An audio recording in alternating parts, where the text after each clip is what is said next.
در دهه اوجال جماعت دهات به نام امیرعلی محمد علیف مؤسسه تحصیلات میانه عمومی رقم 3 یکی از کلانترین مؤسسه‌های تعلیمی در ناحیه وسیع به شمار می‌رود. این مؤسسه تعلیمی از 3 آشیانه عبارت بوده دارای 58 صنفخانه میباشد. بنای مکتب اولی سالهای 90 از گذشته ساخته شده تعمیر طلب گشته بود. با پیشنهاد مقامات اجرایی حکومت دولتی ناحیه جلب صاحبکاران محلی تعمیر و از نوسازی بنای مکتب و صنفخانه‌های آن این تابستان شروع گردید. در و تیره‌های صنفخانه‌ها که کهنه و فرسوده گشته بودند با در و تیره‌های زمانوی پلاستیکی عوض کرده می‌شوند. صاحبکاران محلی صنفخانه‌های علاهیده را تعمیر کردند.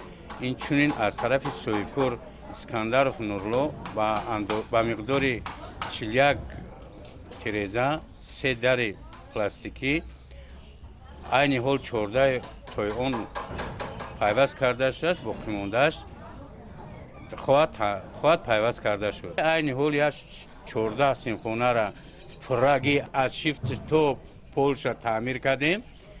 یک 9 تای دیگه صنفخانه در عین انجامیابی است. خدا خواهد آینده هم دستگیریمون میکنه. فرش و شیفت صنفخانه‌ها از نو تعمیر کرده شده، رنگ و بار دیوار و طلبات‌های روز موافق گردانیده شدند.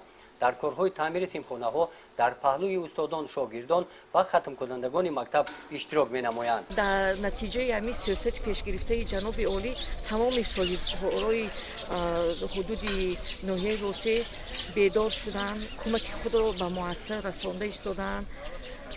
حس کرده میشد که مردم برای ساحه معارف آماده است که دستگیری خود را دریغ ندارد. با دستگیری صاحبکاران به این مکتب انا همه گونه صحبت‌ها را آوردند. تا این وقت این گونه جای نشست‌ها در صحن حولی مکتب موجود نبود. این صحبتگاه‌ها در موضع‌های خوشمنظره مکتب گذاشته شده. خوانندگان امکان پیدا می‌نمایند که تا آغاز مشغولیت‌ها با مطالعه مجله و روزنامه‌های دوری مشغول شوند. در این روز همچنین با دستگیری صاحبکاران محلی برای 13 صنفخانه 13 مؤسسه تعلیمی حدود جماعت دهات میز و کرسی و تخته‌های صنف آورده شدند.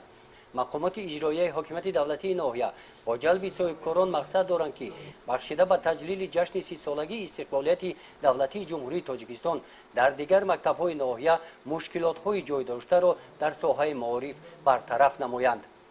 گزارش خواجه نظریف خدای نظر ظهورов از ناحیه واسع برای برنامه اطلاعاتی نوید.